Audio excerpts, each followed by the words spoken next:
Assalamualaikum warahmatullahi wabarakatuh. Alhamdulillah, assalatu wassalamu ala rasulillah wa ala alihi wa sahbihi. La hawla wa la quwata illa billah, amma ba'd. Apabila kita saling bertemu, maka ada sebuah pertanyaan yang paling umum. Anakmu sudah berapa? Mungkin dia menjawab sudah 2. Kemudian rumahmu sudah berapa? Mungkin jawabnya juga 3. Kemudian cucumu sudah berapa? Mungkin jawabnya sudah 5, dan seterusnya. Itulah pertanyaan-pertanyaan yang sering diungkapkan atau dikatakan kepada saudaranya apabila dia bertemu. Tapi jarang dia mengatakan atau bertanya, sudah berapa nikmat yang kau terima? Kalaupun ada pertanyaan semacam itu, pasti manusia tidak akan bisa menjawab. Oleh karenanya Allah Subhanahu wa taala menjelaskan tentang sesuatu yang paling banyak, tapi sesuatu itu tidak bisa dijawab oleh manusia, bahkan manusia sering ingkar karenanya, yaitu nikmat yang sangat banyak sekali. Oleh karenanya itu, saudaraku yang muliakan Allah Subhanahu wa taala, Allah Subhanahu wa taala menjelaskan dalam Al-Qur'an surat Ibrahim ayat 34. Wa in ta'uddu ni'matallahi la tuhsuha innal insana ladzalumun kafar. Sesungguhnya jika kau mau menghitung nikmat Allah, maka kau tidak sanggup menghitungnya. Mungkin yang bisa kau hitung hanya sebagian kecil. Rumahmu berapa, anakmu berapa, cucumu berapa, pabrikmu berapa, uangmu berapa, itu hal yang kecil. Tapi manusia ketika ditanya dengan nikmat yang keseluruhan, maka pasti tidak akan bisa menjawab. Tapi justru dia adalah orang yang paling kufur kadang-kadang. Saudaraku yang dimuliakan Allah SWT, itulah keadaan sebagaimana Allah telah bertanya banyak tentang nikmat itu. Allah tidak pernah bertanya tentang berapa rumahmu, berapa anakmu, berapa tinggi jabatanmu, tapi yang ditanyakan adalah nikmat yang diberikan buat kita semua. Ini diingatkan saudara. Sampai dalam surat Ar-Rahman 31 kali Allah menjelaskan apa nikmat yang mana yang kau syukuri, yang kau ingkari lagi, yang mana. Terlalu banyak nikmat itu. Oleh karenanya saudaraku yang dimuliakan Allah Subhanahu wa taala, ada sebuah kejadian ataupun peristiwa turunnya surat Inna A'tainakal Kautsar atau surat Al-Kautsar.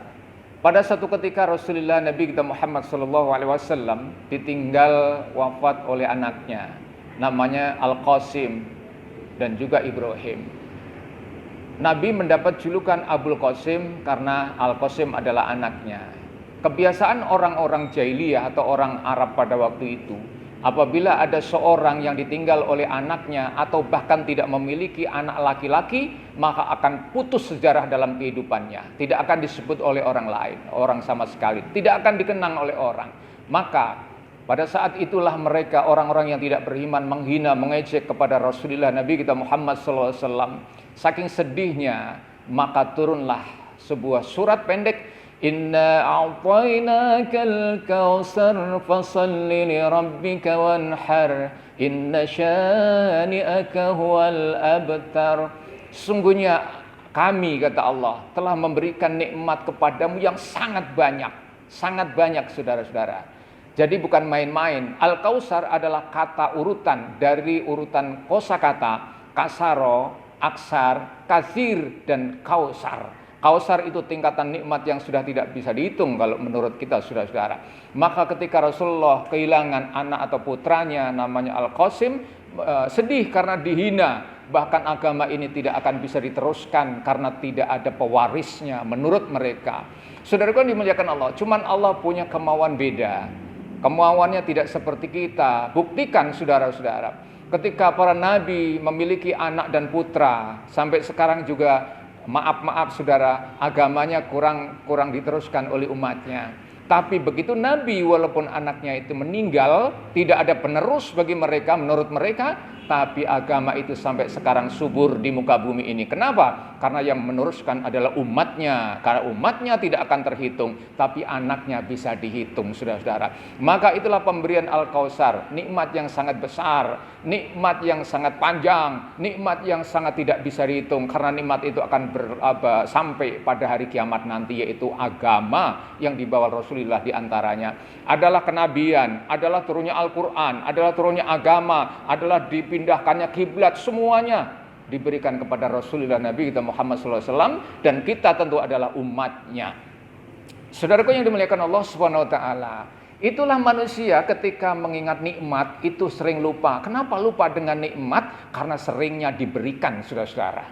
Coba, sesuatu yang sering diberikan, sesuatu yang enak, tidak ada halangan, biasanya lupa. Coba saya ingin mengajak saudaraku sedikit saja berpikir, sehat itu nikmat yang mahal, tapi karena terlalu sehat atau sering sehat atau terus-menerus sehat, maka orang akan lupa kesehatan itu. Begitu diuji dengan sedikit sakit, baru terasa nikmat sehat itu ada ternyata. Saudaraku, inilah Allah punya mau. Anak diambil, ya, anak diambil. Allah ingatkan nikmat yang lain itu masih banyak. Kenapa? Kalau menurut kita, kenapa yang sedikit yang diambil kau menjadi ingat, kau menjadi merenung, kau menjadi sedih, sementara yang banyak yang kau terima kau tidak bisa menghitungnya saja, kau tidak bersyukur, saudara. Apabila kita kehilangan sesuatu yang kecil, sedangkan yang lain banyak, yang kita pikirkan adalah sesuatu yang hilang, saudara. Punya uang 1 juta, saudara. Kemudian yang hilang 100.000, yang menjadikan kita nggak bisa tidur bukan yang 1 juta atau 900 yang di tangan, tapi yang 100 yang hilang. Inilah diajarkan oleh Allah, nikmat itu banyak, kenapa nggak kau ingat yang banyak yang ada? Sesuatu yang hilang itu memang harus hilang karena sesuatu diukur dengan waktunya, akan hilang, akan sirna dan sebagainya. Saudaraku, nikmat yang banyak terus bagaimana?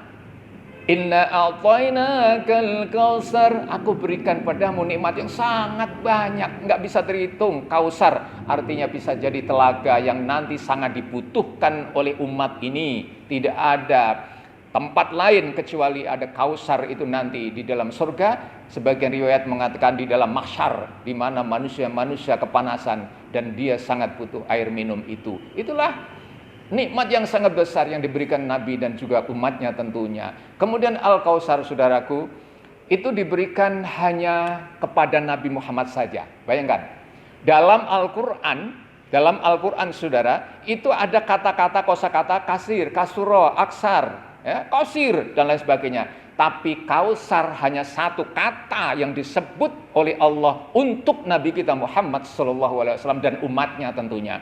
Apa itu? Sesuatu yang sampai sekarang tidak diketahui oleh siapapun. Kausar. Kalau turunnya Al-Quran, sahabat tahu. Kalau diutusnya Nabi, sahabat juga tahu. Ya mungkin kita juga dengar gitu kan. Kalau turunnya nikmat yang lain tahu. Tapi Kausar sampai sekarang disembunyikan oleh Allah untuk Nabi dan bahkan untuk umatnya. Nabi sih pernah diimpikan dia ketemu sama Kausar, ada di Kausar, melihat Kausar. Tapi kalau kita sahabat Nabi juga belum pernah diperlihatkan. Saking hebatnya Kausar itu, tapi tetap untuk Nabi kita Muhammad SAW dan tentunya adalah umatnya, saudara.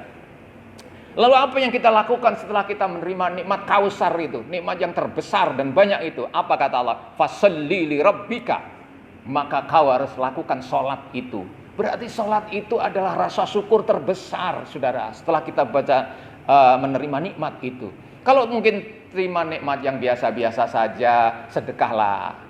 Kalau mungkin nikmat itu biasa-biasa yang gak terlalu besar, infaklah. Tapi nikmat yang terbesar, maka kau harus sholat. Orang yang melakukan sholat, insya Allah sudah melakukan rasa syukur yang terbesar di hadapan Allah Subhanahu Wa Taala. Kausar, kamu harus sholat dan kita sholat, saudara-saudara. Kenapa? Kok sholat yang terbesar? Ingat katanya, amalmu, segala amalmu di dunia ini akan dituntun, akan dikomandoi oleh sholat.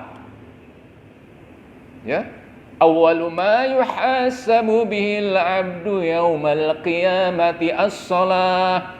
Pertama kali nanti yang ditanya tentang amal, bukan sedekah, bukan haji dan lain, penting, semuanya penting. Tapi yang ditanya pertama kali bagaimana sholatmu, karena itu adalah rasa syukur yang paling tinggi di hadapan Allah Subhanahu Wa Taala.